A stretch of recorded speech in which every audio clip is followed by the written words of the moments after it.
तो આપણે સ્વાધ્યાયનો 29મો દાખલો જોઈશું કે એક પોલા વિદ્યુત ભારિત સુવાહકની સપાટી પર એક નાનું છિદ્ર કાપેલ છે। દર્શાવો કે છિદ્રમાં વિદ્યુત ક્ષેત્ર sigma upon 2ε0 into n caret છે કે જ્યાં n કેરેટ બહાર તરફની લંબ દિશામાંનો એકમ સદિશ છે અને સિગ્મા એ છિદ્રની નજીક વિદ્યુત ભારની પૃષ્ઠ ઘનતા છે। આવું આપણે આપેલું છે। તો આપણી પાસે ધારી લઈએ કે માનો કે આપણી પાસે આવો કોઈ એક સુવાહક છે, આપણી પાસે આવો કોઈ એક સુવાહક છે અને એક પોલો છે, કવચના સ્વરૂપમાં છે। હવે એની અંદર એક કાણું પાડી દીધું છે, એટલે ધારી લઈએ કે આપણે કોઈ એક કાણું પાડી કે ભાઈ આની અંદર આવું એક કાણું પાડી દીધું છે। હવે જો આવું એક કાણું પાડી દીધું હોય કોઈ સ્વરૂપનું, તો એની અંદર બાકીની જે સપાટી છે એટલે કે કાણું પાડ્યા સિવાયનો જે કવચ છે એને કારણે જો વિદ્યુત ક્ષેત્ર હોય તો એ વિદ્યુત ક્ષેત્રને આપણે ધારી લઈએ કે એ વિદ્યુત ક્ષેત્ર E1 છે અને જે આ કાણું પાડેલું છે એને ફરીથી ત્યાં મૂકી દીધી, એને કારણે જે વિદ્યુત ક્ષેત્ર છે એને આપણે E2 તરીકે લખી શકીએ। તમે મિત્રો જો આ જે કવચ છે વિદ્યુત ભારિત છે ઉપર કાણું પાડી દીધું તો તમે એને પ્રેક્ટિકલી જોવા જાઓ તો દાખલા તરીકે કોઈ એક સરસ મજાનું કવચ જેવું કોઈ માટલું હોય ને ઉપરથી આપણે એને ખુલ્લું હોય, બાકીનું બધું જ સપાટી એકબીજાથી ઘેરાયેલી હોય, એને પણ આપણે જો ઢાંકણથી બંધ કરી દઈએ તો આખું માટલું શું બની જાય તો કે એક કવચ થઈ જાય અને સંપૂર્ણ સપાટીથી આપણે એને લઈ શકીએ।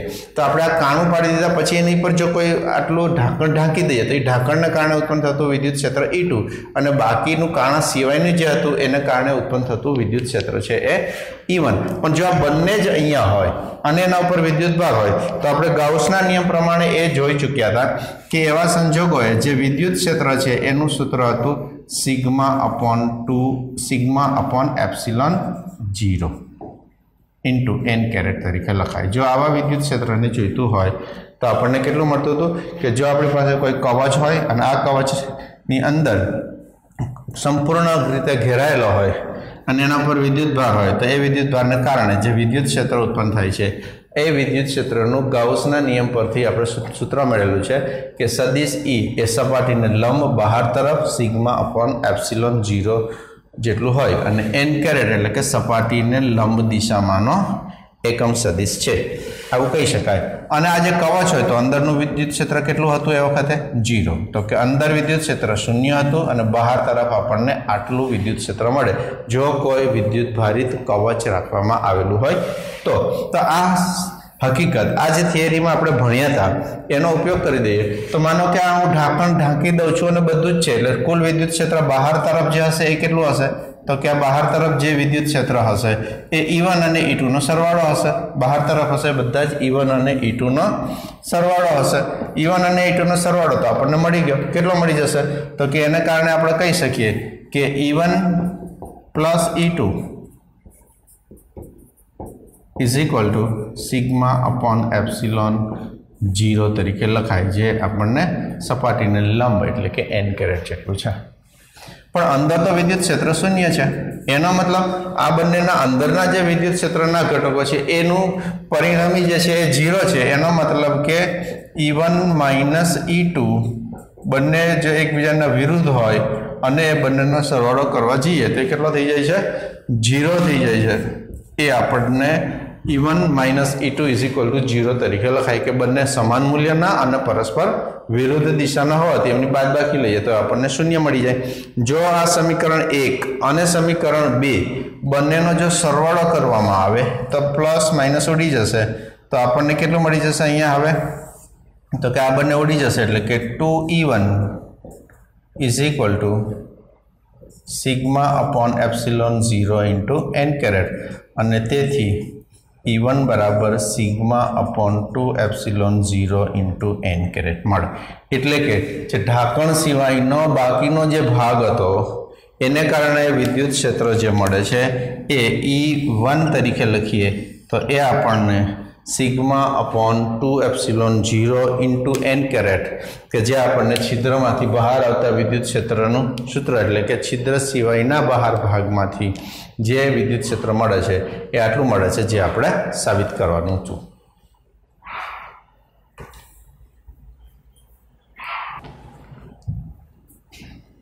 સ્વાધ્યાયના દાખલા નંબર 30 ગણીએ તો ગૌસના નિયમનો ઉપયોગ કર્યા સિવાય વિદ્યુતભારની સમાન રેખીય ઘનતા લેમ્બડા ધરાવતા લાંબા પાતળા તારને લીધે ઉદ્ભવતા વિદ્યુત ક્ષેત્રનું સૂત્ર મેળવો.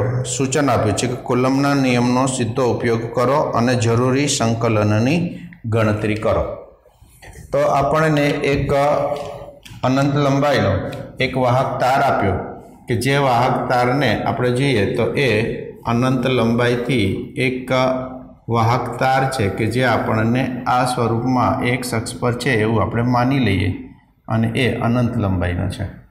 આપણે કોઈ એક બિંદુ છે જેને O તરીકે લખી દઈએ તો આ બિંદુથી x જેટલા અંતરે એટલે કે અહીંથી અહીંયા સુધીનું જે અંતર છે એને આપણે x લઈએ તો x જેટલા અંતરે અને એક નાનકડો ખંડ લઈએ. માનો કે આટલો આ ખંડ છે તો આ જે ખંડ છે એક ખંડને આપણે dx તરીકે લખી શકીએ.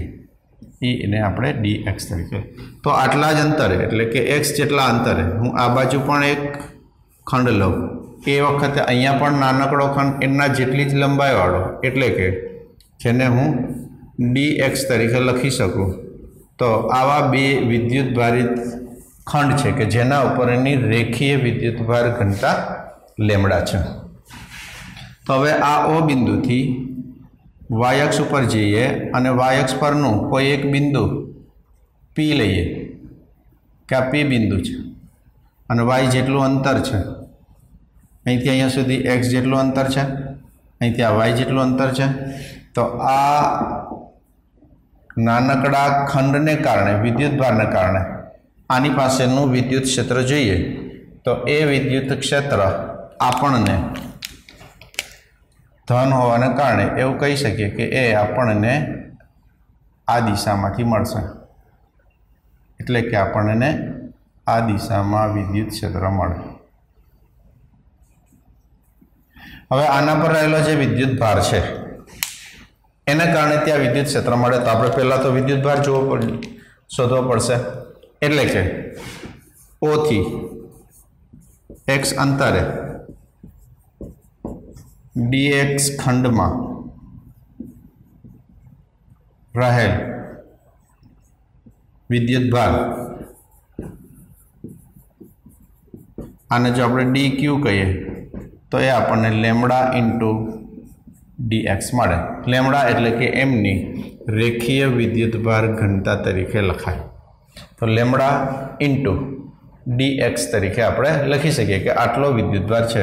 હવે આ જે dq જેટલો વિદ્યુતભાર છે એને કારણે અહીંયા જે વિદ્યુત ક્ષેત્ર મળે એ વિદ્યુત ક્ષેત્રને આપણે અહીંયા de તરીકે લખી શકાય કે આ de એ ધન વિદ્યુતભાર છે તો આ દિશામાં જશે. હવે આવા જ રીતે આટલા જ અંતરે આપણને અહીંથી જો અંતરેથી વિદ્યુત ક્ષેત્રની વાત કરીએ તો આ દિશામાં પણ આવું જ એક વિદ્યુત ક્ષેત્ર જશે કે જે વિદ્યુત ક્ષેત્ર આટલો જ સમાન વિદ્યુત ભાર છે, સમાન અંતરે છે. એટલે કે વિદ્યુત ક્ષેત્ર છે એ de આપણને આ દિશાનું મળે જેને આપણે સદિશ de તરીકે લખી શકીએ.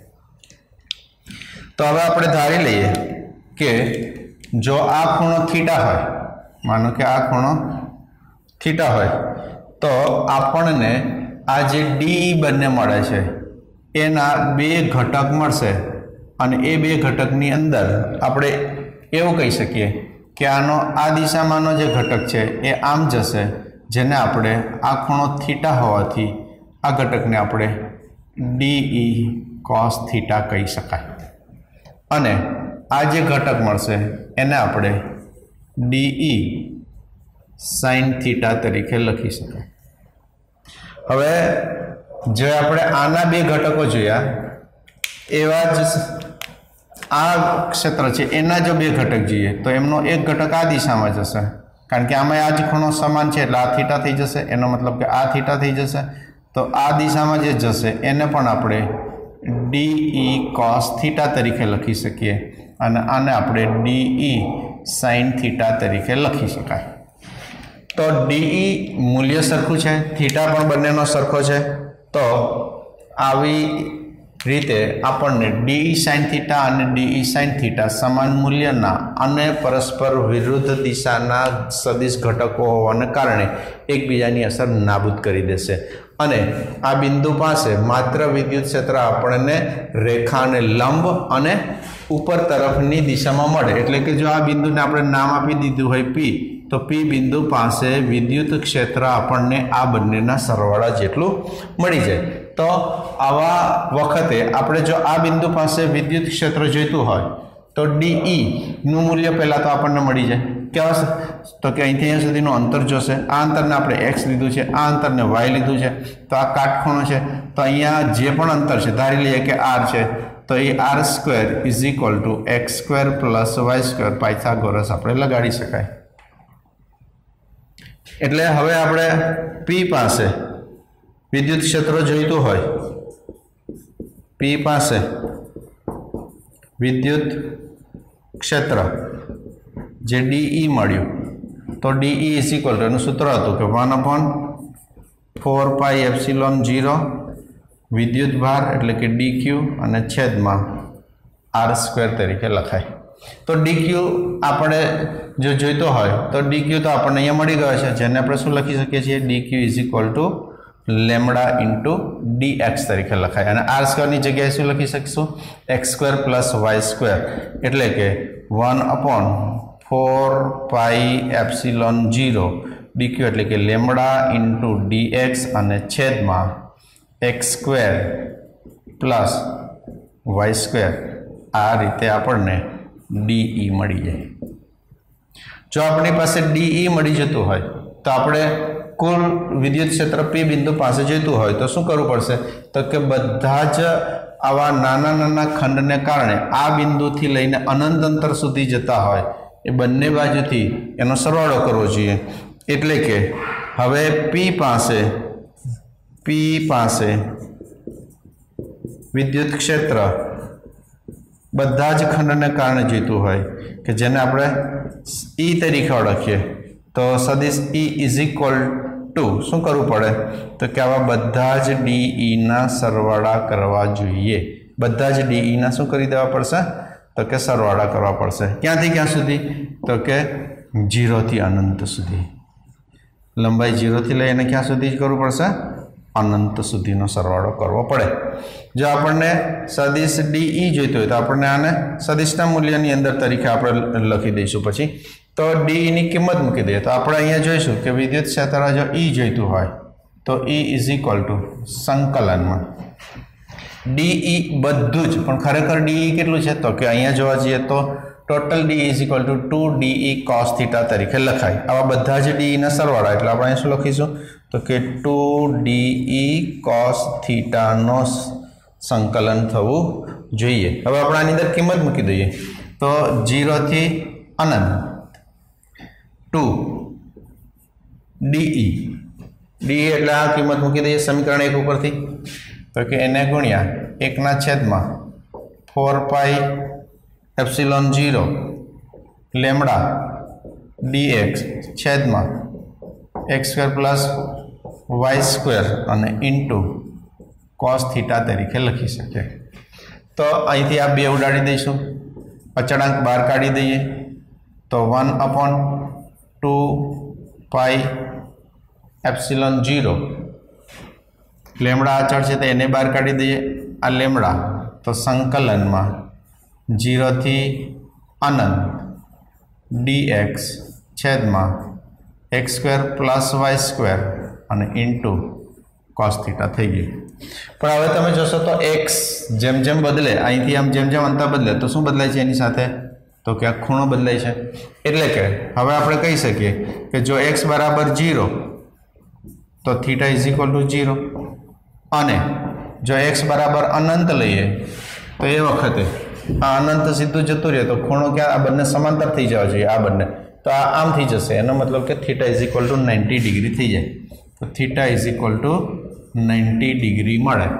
अने एवा वखते आपणे आज त्रिकोणनी अंदर जो हूँ tan θ लई लूँ तो tan θ = शुं लखी शकूँ हूँ तो कि tan theta is equal to tan एटले सामेनी बाजू भाग्या पासेनी बाजू एटले कि x अपॉन y। एनो मतलब कि जो हूँ y आ बाजू लई लઉં तो हूँ लखी शकूँ कि x is equal to y into tan theta. क्या ख्याल आई गयो?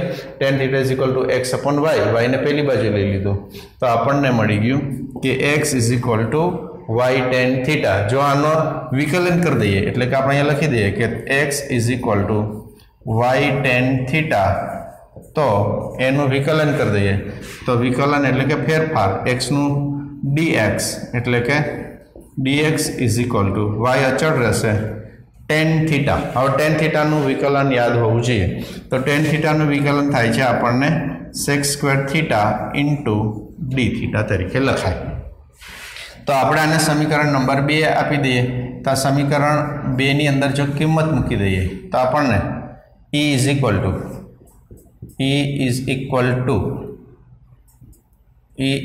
टू અત્યારે આપણને મૂલ્ય જ લખીએ છીએ કારણ કે દિશા આપણને ખબર છે કે રેખા છે એને કેવી છે લંબ દિશામાં છે તો E इज इक्वल टू આમાં કિંમત મૂકી દઈએ તો લેમ્બડા છેદમાં 2 પાઈ એપ્સિલોન 0 संकलन में 0 नी जगह x बराबर 0 है तो थीटा 0 थी जैसे x बराबर अनंत हो तो थीटा अहींया 90 डिग्री थी जैसे dx नी किंमत लखवी होय तो y sec स्क्वेर थीटा छेद में x नो वर्ग लखवो होय तो अहींया x नो वर्ग एटले के y square tan square theta अने plus y square into cos theta तरीके लखाय। जो आ वाय स्क्वेर सामान्य काढ़ी लीए एक वाय उडाड़ी दीए तो एक वाय छेद में बचशे ई वाय ने आगळ लई लईए तो आपणने अहींया मळी जशे लेम्बडा छेद में 2 पाई एप्सिलॉन 0 इंटू वाय अने संकलन में 0 थी 90 डिग्री अहींया वधशे सेक स्क्वेर थीटा अने छेद में वध्युं tan square theta plus 1 tan square theta plus 1 एटले sec स्क्वेर थीटा थी जशे तो sec स्क्वेर थीटा अने sec स्क्वेर थीटा उड़ी जशे अने मात्र वधशे अहींया आपणने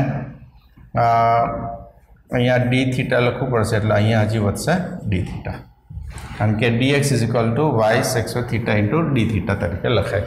हवे sec स्क्वेर अने sec स्क्वेर उड़ी जशे एटले cos थीटानुं आपणे संकलन करवुं पड़शे एटले के लेम्बडा छेद में 2 पाई एप्सिलॉन 0 इंटू वाय कॉस थीटा संकलन थी जैसे साइन थीटा 0 थी 90 सुधीनी लिमिट मूकी दईए एटले के आपणने मळी जाए केटलुं मळशे तो कि लेम्बडा छेद में 2 पाई एप्सिलॉन 0 इंटू वाय पहला मळशे साइन 90 डिग्री माइनस करीने लखीशुं तो साइन 0 डिग्री तो sine 90 is equal to 1 sine 0 is equal to 0 एटले 1 माइनस 0 एटले 1 आ बधुं निकળી ગયું અને અંતે આપણને મળ્યું કે વિદ્યુત ક્ષેત્ર E is equal to lambda છેદમાં 2 pi upon epsilon 0 into 1 upon y तरीके लखाय अथवा तो डायरेक्ट y छेदમાં લખી દઈએ तो चाले। तो आ આપણો જવાબ મળે कि E बराबर लेम्बडा छेद में 2 पाई एप्सिलॉन 0 अने y कहेवाय। बहुत सरस दाखलो है कि जेनी अंदर आपणे शुं कर्युं छे संकलननो उपयोग कर्यो। फरीथी एक वखत हाईलाइट जोई लो कि अनंत लंबाईनो एक तार हतो कि जेना पर समान रेखीय विद्युतभार वितरण लेम्बडा आवेलुं हतुं।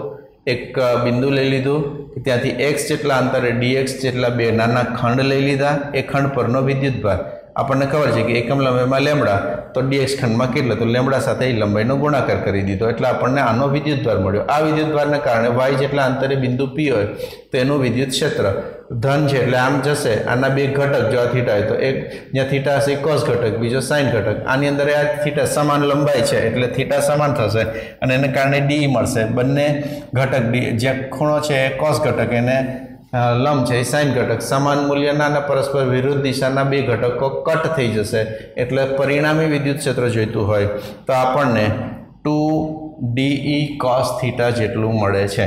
हवे आ नानकड़ा खंड पर रहेलो विद्युतभार मळी जाय तो आटला अंतरे आपणे विद्युत क्षेत्र जोईतुं होय जो अंतरने r कहीए तो r square is equal to Pythagoras प्रमाणे x square plus y square तो d is equal to KQ upon R square तो એટલે કે 1/4 પાઈ એપ્સિલોન 0 dq એટલે એનો વિદ્યુતભાર છેદમાં અંતરનો વર્ગ dq ની કિંમત મૂકી દીધી, R સ્ક્વેર ની કિંમત અહીંથી મૂકી દીધી. બધા જ ઉપર તરફ જતા જે ઘટક છે એનો સતત સરવાળો ક્યાંથી તો કે 0 થી અનંત સુધી જાય બંને બાજુ, તો એનો આપણે સરવાળો કરી દઈએ તો P બિંદુ પાસે કુલ વિદ્યુત ક્ષેત્ર મળી જાય. વિદ્યુત ક્ષેત્રની આપણે 2 d ની કિંમત સમીકરણ 1 ઉપરથી મૂકી દીધી. ત્યારબાદ આપણે 2 ને કટ કરીને અચળાને બહાર કાઢી દીધા એટલે dx છેદમાં x² + y² * cos θ મળ્યું. હવે આપણે પાસે આ જે ત્રિકોણ છે P O અને આ બિંદુ, તો આ જે ત્રિકોણની અંદર હું tan θ લઈ લઉં તો tan θ = સામેની બાજુ tan θ = સામેની બાજુ એટલે x છેદમાં પાસેની બાજુ એટલે y, y પહેલી બાજુ લઈ લીધો એટલે x બરાબર y tan θ મળે. આનું જો વિકલન કરવામાં આવે તો એનું વિકલન એટલે કે dx = y tan θ નું વિકલન sec² θ * dθ તરીકે લખાય. તો dx ની કિંમત મૂકી, અહીંયા x² ની કિંમત મૂકી, બંનેમાંથી y² સામાન્ય કાઢીને એક કટ કર્યા પછી બહાર કાઢી લીધો તો sec² θ અંશમાં હતું tan² θ + 1, ફરીથી નિત્યસમની કિંમત sec² θ મૂકી, sec² ઉડાડી દીધું તો અહીંયા આપણે cos θ નું સંકલન થયું. cos θ નું સંકલન એટલે sin θ 0 થી 90 એની લિમિટ પહેલા 90 મુકાઈ -0 મૂકી દીધું, sin 90 એટલે 1, sin 0 એટલે 0 મતલબ 1 થયું. તો આપણને વિદ્યુત ક્ષેત્ર E = λ/2 પાઈ એપ્સિલોન 0 * y. અને જો આપણે સદિશ સ્વરૂપમાં જોઈતું હોય તો આ સદિશ સ્વરૂપમાં એટલે કે જે રેખા હોય એનાથી લંબ દિશામાંના એકમ સદિશ સાથે આપણે એને ઓળખી શકીએ. તો સરસ દાખલો છે, ખાસ તૈયાર કરજો. અને આગળ આવા દાખલાઓ તમને 3 માર્ક્સમાં એટલે કે જો તૈયાર કરેલા હોય, લખીને તૈયાર કર્યા હશે તો ખૂબ સરળ રીતે આને ઓછા સમયમાં તમે લખી શકશો. આપણે દાખલા નંબર 32 જોઈશું.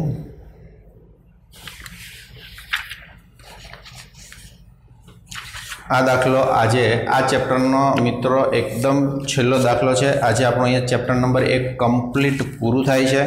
તો જેટલા પણ દાખલાઓ ભણાયા છે, સમજાવ્યા છે, એ બધી જ રીતે હું માનું છું કે તમને સમજાઈ ચૂક્યા હશે.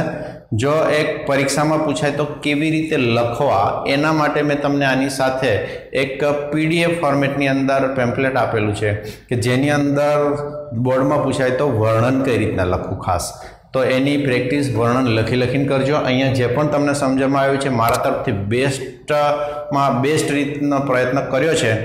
તો હું માનું છું કે તમને આ રીત ખૂબ જ સરળ ગમી હશે અને જો વધારે ને વધારે પ્રેક્ટિસ કરતા જશો તો આ રીતે તમારી માસ્ટરી આવતી જશે.